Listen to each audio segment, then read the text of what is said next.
Retreat Series, Dhamma Talk number 61.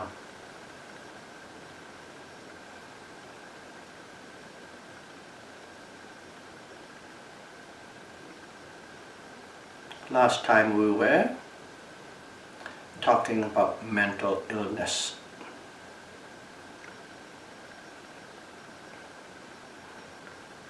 We don't usually think we are mentally ill until and unless we become quite depressed, or for that matter need to see a psychiatrist or psychologist. Only then we think we have some mental problem. But from Buddhist perspective, everyday condition in everyday life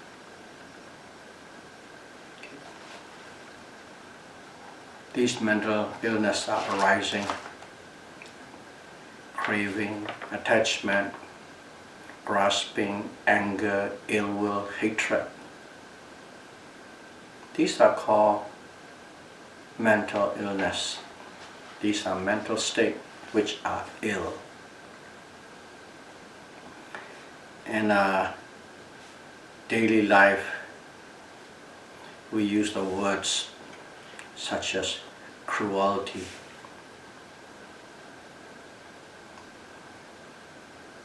bullying, bribery, corruption, war. These are the words we use on a daily life, which the Buddhists call it mental illness, arising out of mental illness. So these are the manifestation of mental disease, mental illness, spreading like wildfire due to failing to observe the mind. But they are all preventable. Okay, let's discuss with an analogy.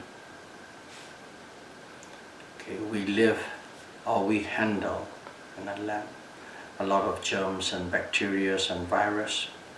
If you wear rubber gloves, thick, good, strong quality rubber gloves, they cut, contract you. Okay. The lab technicians are safe. These virus, they won't get any disease out of it. The same thing. Mindfulness. Mindfulness is like a rubber glove. The yogis are like technicians. And if the yogis wear mindfulness, these bacteria and disease, which are anger, hatred, ill will, doubt, jealousy, envy, they cannot become contracted or come in as disease.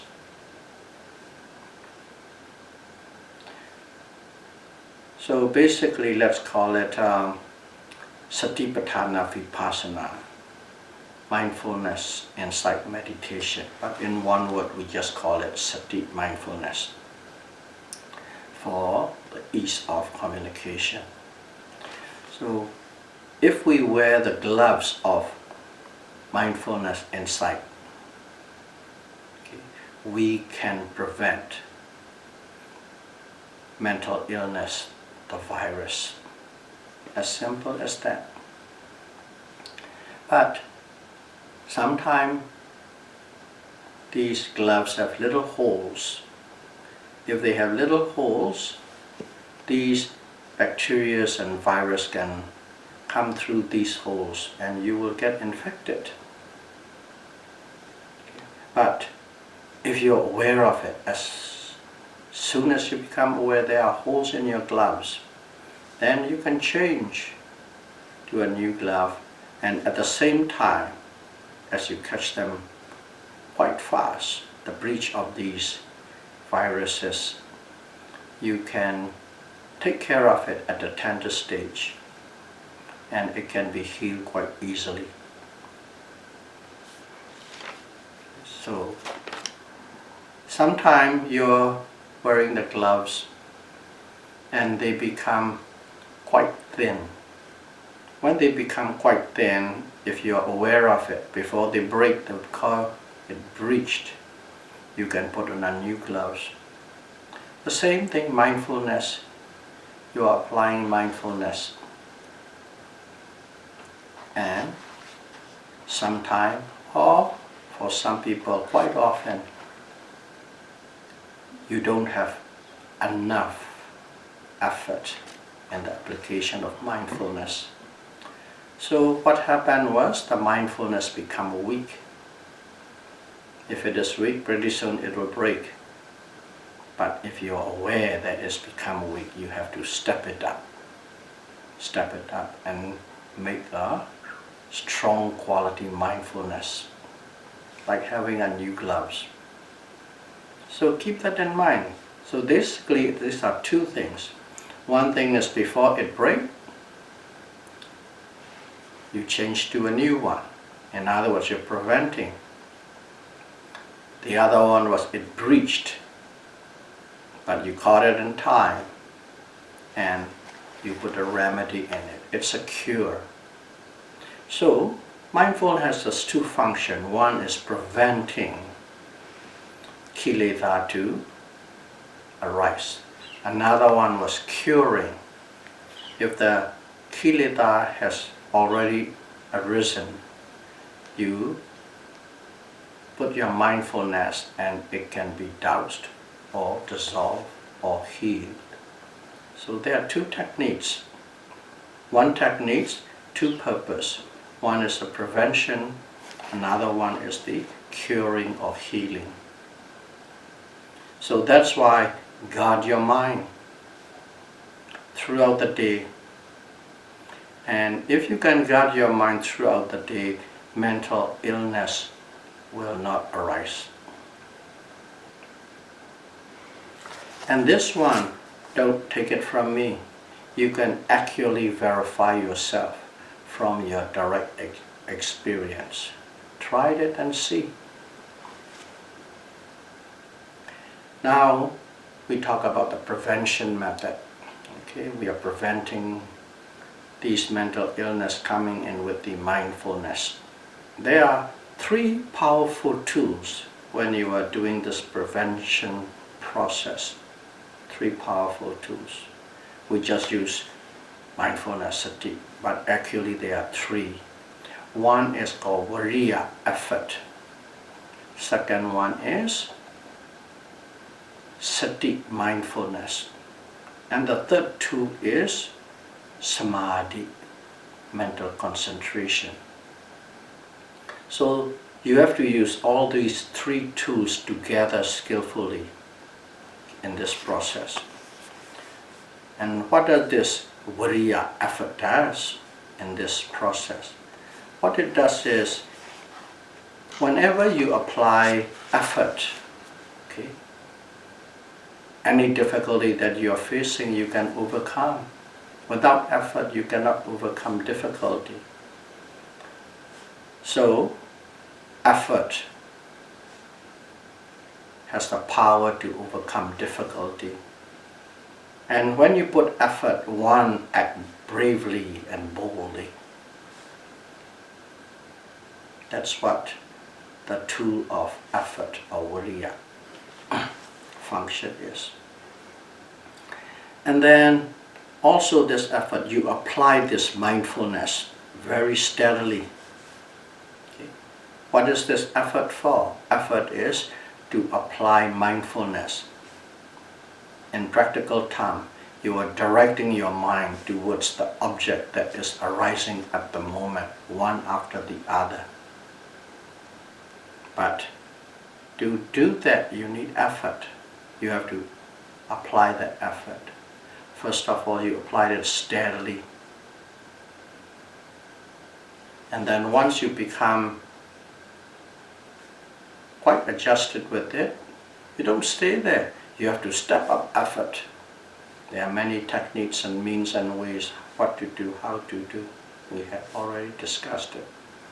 In other words, you have stepped it up And then once you become quite skillful with the stepping up level, eventually you gradually keep on increasing, gradually increase.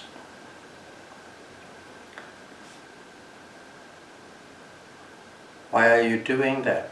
So that you can have a powerful, continuous momentum of mindfulness. Okay. To achieve a powerful, strong momentum mindfulness, you have to apply your effort in 3 different stages. And once you have that mindfulness, continuous mindfulness, automatically, so to speak, in turn, it is samadhi, mental concentration is arising. Quite strong, quite powerful concentration is arising. That's how these 3 tools, effort, mindfulness, and mental concentration does in a practical sense. And what they do is actually the function of effort is it pushes back kilesa, mental defilements. Why? We are waging war against mental defilements. So the function of effort is pushing back the mental defilements. And what is the function of sati, mindfulness? Sati is, it guards every gate, every little holes, every little possibility where it could be breached. Not to, it just watch closely. So that it guards the mental defilements cannot penetrate your domain. And the third and the final one is samadhi. What does samadhi do? Samadhi, we call it concentration. What it is this samadhi, the mental concentration is, it organizes, so to speak, every body or everything around you. This state is called mental state. Together, glue together, and put them into a powerful force. If a person is fighting, it's okay. 2% stronger, 3% together, it's become very powerful. That's what samadhi does. It gathers, put together, glue together all the mental states that are working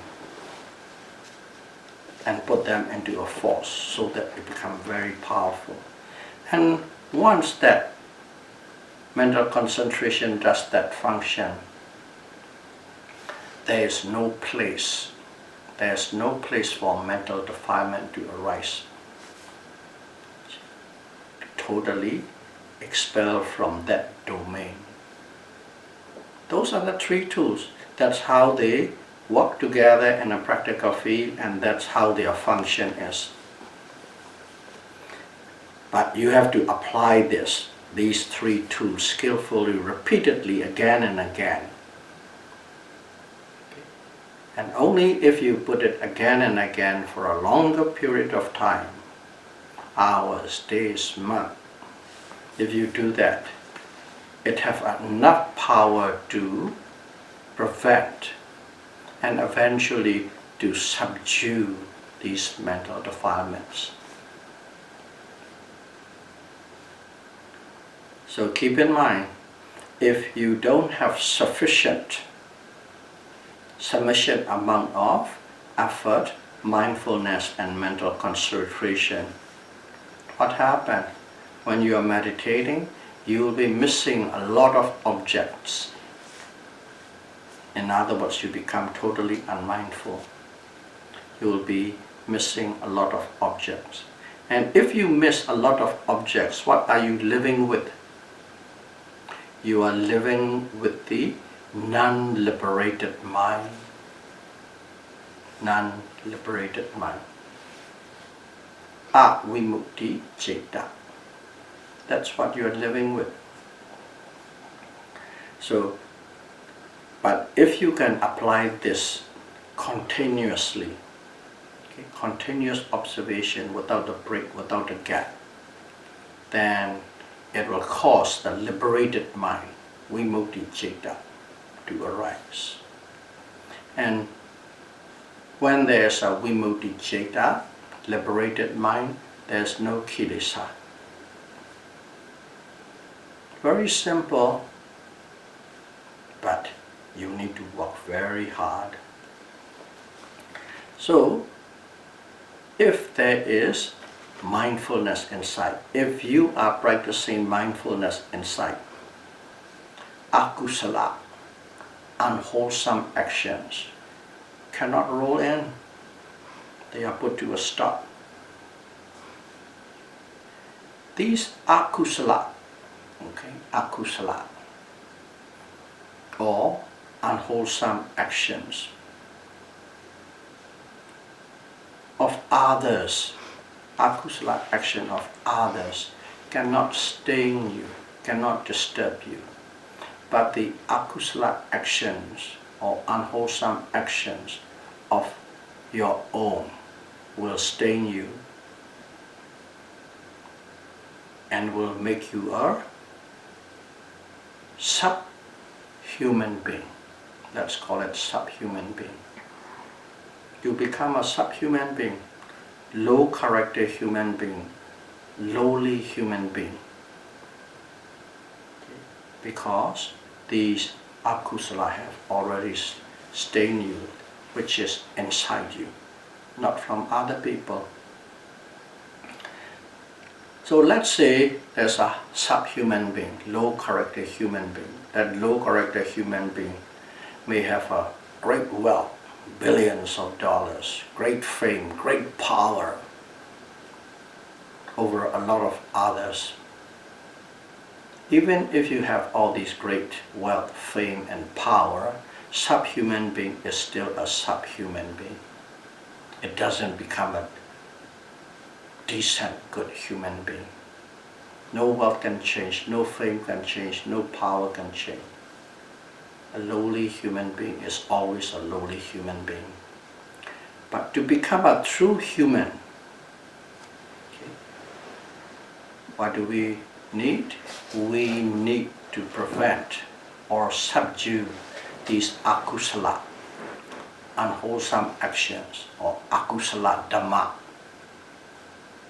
unwholesome Dhamma. You have to prevent them and you have to subdue them. And if you can do that, you become a true human being, a decent human being.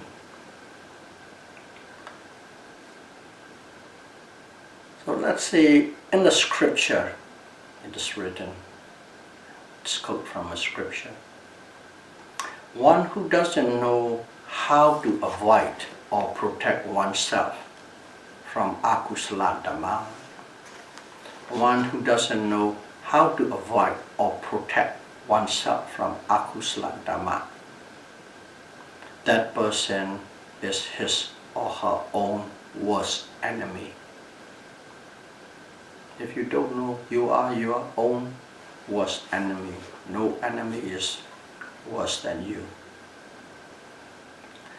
So this inner enemy, okay, is many times more dangerous than all the external enemies that you have. Even if they combined it, it's not as bad and as dangerous as this inner enemy. That's why we are practicing mindfulness insight meditation. And this mindfulness insight meditation is not just a talk, just a theory. It delivers the benefits. If you practice this, the Buddha mentioned about what the benefits are. It delivers the benefits right here and right now.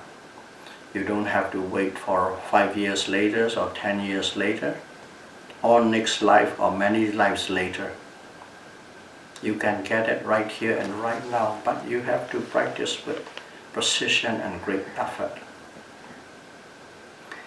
And if you are with Dhamma, in other words, if you live with Dhamma, if you practice Dhamma, that Dhamma will protect you.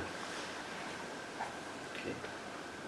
That Dhamma will protect you from all these unwholesome actions and activities. But if you fail to apply or practice this mindfulness insight, you will become the prisoner of mental defilement, kilesa. And if you become a prisoner, what's happening to you? What's happening is you will always be dissatisfied with many conditions, many situations that is happening around you and that is happening in the world. You see with a negative attitude, with a negative outlook.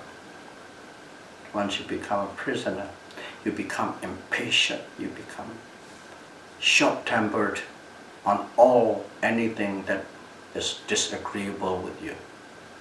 Not just simply disagreeable is disagreeable, but you become really angry and short-tempered with it. Those are the signs that you become the prisoner of kilesa.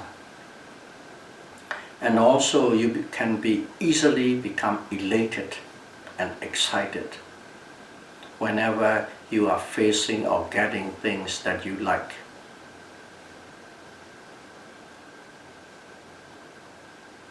And also resistant level to the 8 highs and lows, 8 loka Dhamma. Okay. Gain and loss, fame and obscurity, praise and blame, and bliss and suffering. You don't have much resistance to these 8 loka Dhamma or 8 highs and lows.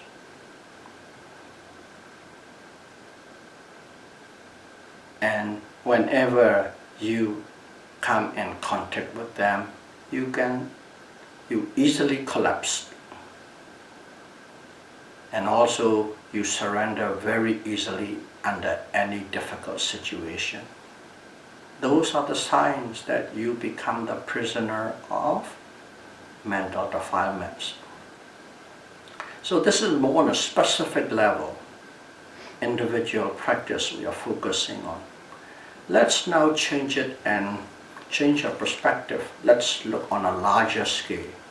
Let's look at on a worldwide scale, on a society scale.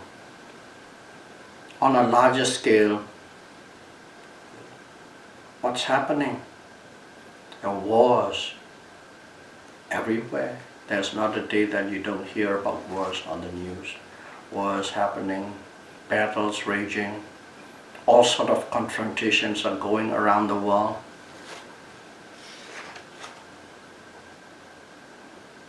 And also people are, so to speak, verbally fighting, debating, talking, to win, just to win, at any cost. That's what is happening. These are the signs that you become we become, the society has become the prisoner of mental defilements. And we must avoid these things. We must avoid these things. So let's say if there's a confrontation, use the simple word confrontation between 2 people or between 2 groups or 2 countries or 2 point of views, 2 opinions, systems.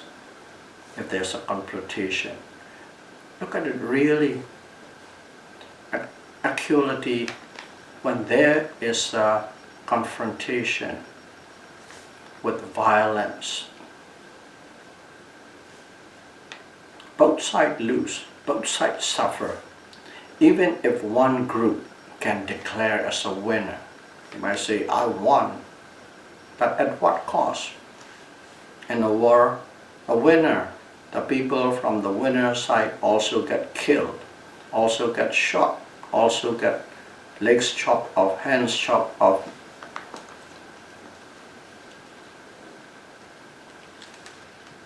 what you call trauma, mental distress. They come home and they live with that mental pain. The winner actually also lose. Both sides suffer. So the only truth about wars and battles and confrontation is all participants will feel stressed beyond the normal level, and all participants will suffer one way or the other. Not just the loser, also the winner. That's the truth. So I'm just talking about unwavering what's happening in the world. As we are Buddha Dhamma practitioner, let's pick up something from the scripture, from the Dhamma. Let's say at the time of Buddha, when Buddha was alive, there was a war broken out between two kings. One king, his name is called King Kosala, and another king is called King Ajatasatha of the kingdom of Magadha kingdom or Magadha country. Actually, this second one is the nephew, the first one is the uncle. They are blood related, but they have their own kingdoms. And there's war going on. And the reason of this war going on is they have a dispute on a little village at their border. He said, no, it belongs to me. The other said, no, it belongs to me. There's a conflict. And they decide to solve that problem with war. So the war broke out. The first time it waged the war, the uncle, Kosala, lost. So he pulled back and the nephew didn't follow up. And second time, you wage war again because the conflict is not resolved. Second time too, the uncle lost. Both times. So when he lost, and he was quite embarrassed and ashamed, he lost to his nephew. Badly, both times. So finally, he tried to commit suicide. Tried to commit suicide, so he didn't actually die. The news goes around, some of the monks, bhikkhus heard about it, so some bhikkhu came over and talked to the Buddha. Oh, this king, he's trying to suicide, and he's one of the supporter. In other words, they are all the supporter of the Buddha ministry. So the Buddha has what you call responsibility for anybody who follows his teaching. So he went to the king and they gave him a sermon, a Dhamma talk. Just to summarize this in a few short sentences, what did he say to the talk is, when two opposing sides confront each other, the winner creates more enemies. The winner creates more enemies. And the loser too, with the inward anger. You cannot express the anger because you lost. With the anger, that person cannot forgive and scheme behind the shadow for revenge. That's what the loser do. Oh, okay, let's wait till the next time. So the loser actually is also making a lot of inner enemies. The winner have many external enemies. The loser has a lot of inner enemies. Both sides lose. That's the gist of the Buddha's Dhamma talk to King Kosala. And of course, upon hearing it, reflecting a bit, his mental state was dissolved and no more war, and live in peace. So that is one point from the scripture, King Kosala and King Ajatasattu, and the Buddha's taught. Let's pick another story, but this is not at the Buddha's time. It's about a couple of centuries later after Buddha's. But this one is quite famous, so almost a lot of people in India and even in the world who study history knows about him. His name is King Asoka. King Asoka. Before, India has many kingdoms or many little different countries owned by their own king, ruled by the king. And Asoka is also, he controlled one kingdom, but he's very ambitious. So his ambition is he's going to make all these little kingdoms into one big empire. In his mind, this big empire, everybody prosper and peaceful. That is his thought. And he waged war, and he waged war, and eventually he conquered everybody, and become an empire, what we call the Indian continent. Indian continent. Not little kingdoms, maybe 20, 30 kingdoms, little countries become one big empire. So he succeeded in his ambition and he ruled. But in his empire there's not much prosperity and not much security either, not much peace. Because all these people who lost, they are always scheming and doing something, planning something against him. So there's a little rebel going on here, there. So there's no peace. As there's no peace, there's no prosperity. That's what happened. Because he ruled with fear. He conquered with violence and ruled with fear. That's what happened. But one day, in his latter days, he came across a Buddhist monk by accident. To make a long story short, he was quite impressed with his composure. Eventually, he became a devout Buddhist. Once he became a devout Buddhist, he really studied really hard. He has whatever he set his mind on, he really goes for it. So what happened is, he really studied, he understand, become a devout Buddhist, and he ruled his empire, let's call it this way, with the constitution, which is the Buddha Dhamma. He used Buddha Dhamma as his constitution, so to speak. With love, with compassion. And once he ruled that way, that kingdom have peace, that empire have peace, and it prospered. It prospered in such a way, even in Indian history, you can see this is one of the great golden age of Indian continent. And he did a lot of works for the Buddha Dhamma or Buddhism. He spread it around the world.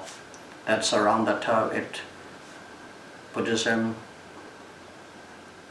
spread to Ceylon, now is Sri Lanka, to Burma, Thailand, and so on. He spread all around, all his missionary he sent. So that was one. The same person, he changed his tune. Conflict, violence, war will never really solve anything. It'll go on and on, just a matter of time. But love, kindness, and compassion, with dialogue, through dialogue and understanding, wisdom, will solve our social problem.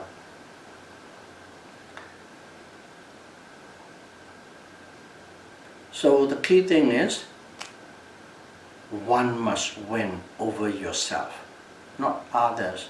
If you win over yourself, what happens is, it create peace and happiness. If not, you'll be hurting and harming others as well as yourself. So if you can conquer yourself, you become a credit to your society. If you can conquer yourself, you become a credit to your society. But victory with violence and power, these are associated, always associated with wicked greed and anger. Dominance over others, exercising control, that is dosa. You think you're ruling, but it's a dominion over others and exercising control over others is dosa. Basically making others subservient to you. That is the direction it goes. Not seeing the fault of this lobha and dosa. Okay. Greed and anger. Not seeing, not knowing the faults. It's moha. You can define moha in a different way. Not knowing the faults of lobha and dosa is called moha. Delusion, illusion, uncertainty. These are the translated word for moha. And this lobha, dosa and moha, we can call it its evil Dhamma. Okay? So Dhamma is a very widespread word. It has different meaning based on different contexts. And these lobha, dosa and moha are called Dhamma, but they are evil Dhamma. With war and violence, it never produced a true and permanent victory. It never ends. It's always go round and round and round. When you have enough power to suppress it, it's okay. When you lost the power, they come back. It's a never-ending process.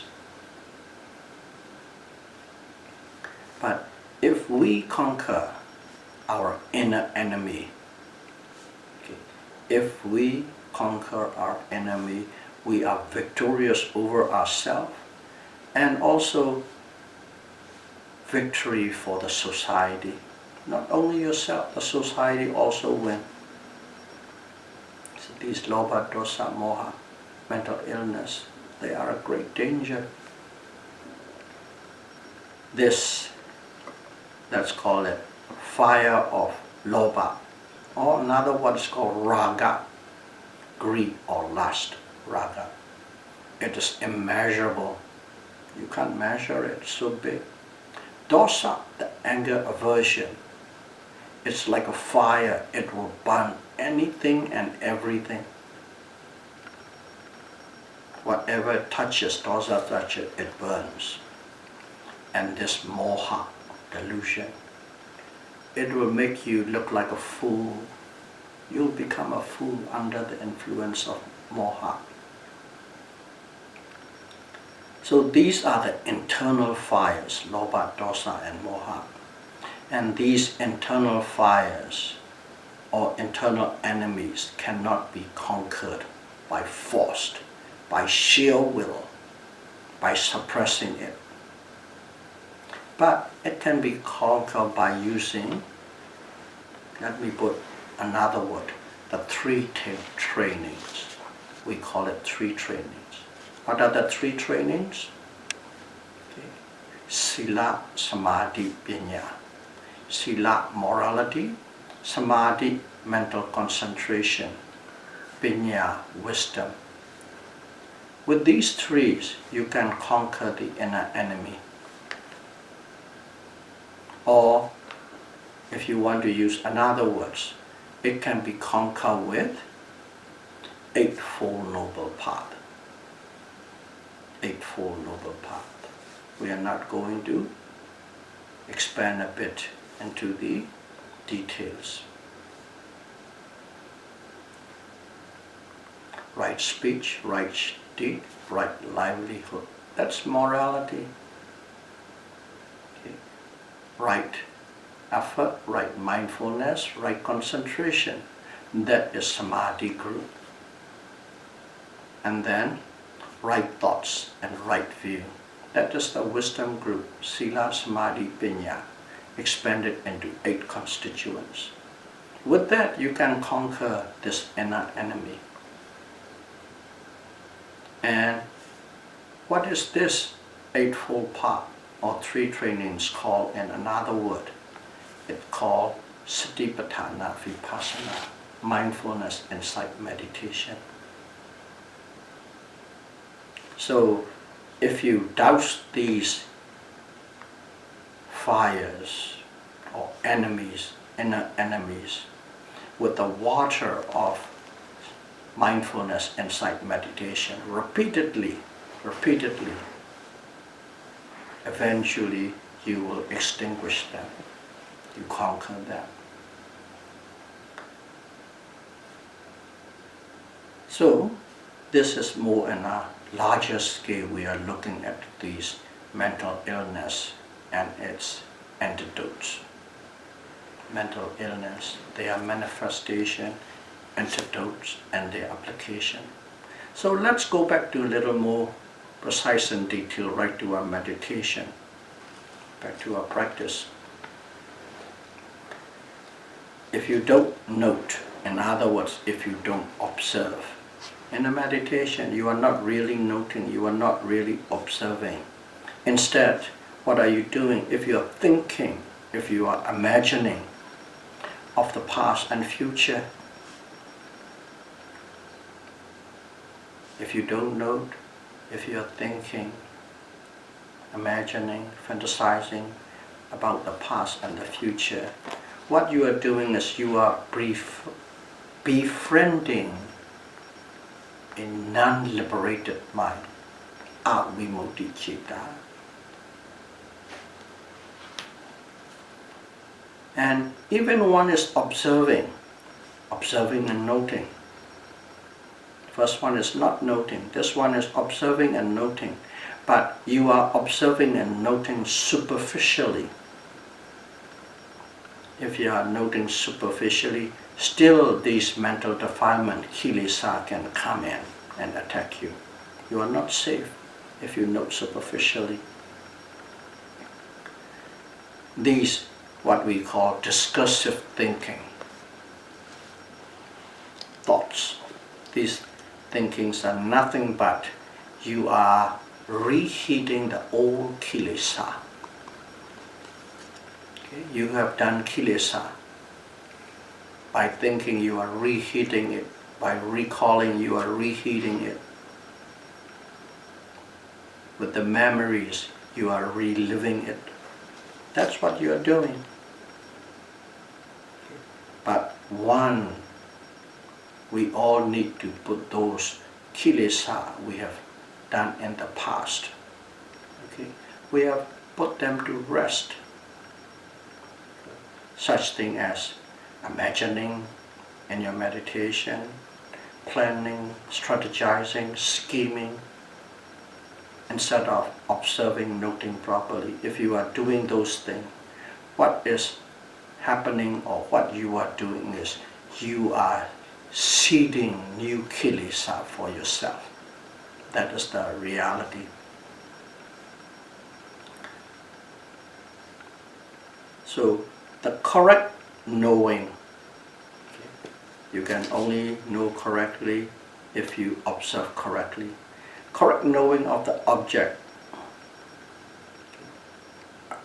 on the object that is arising at the present moment. If you can do that, it will discard or it will push away all craving. And if you don't have the correct knowing, correct observation, automatically these craving and grasping will follow instantly. And if you don't know the true nature of the mind and body, okay, or mind and matter, you will become attached to this mind and body. If you don't know the true nature of mind and body, you will become attached to this mind and body. Attached how? You will become attached through the concept of atta, self or soul. If you don't observe it, you will become attached to your mind and to your body through the concept of atta, a self or a soul. Or you will attach to these things through conceit, mana. Through conceit or through atta, you will become attached to this mind and body. If you don't know correctly what they truly are. So here it is. This is what Buddha said. Quote from Buddha. Not knowing produces attachment. Of course, not knowing what the true nature of mind and body. See, not knowing produces attachment. Knowing produces detachment. That's direct from the Buddha.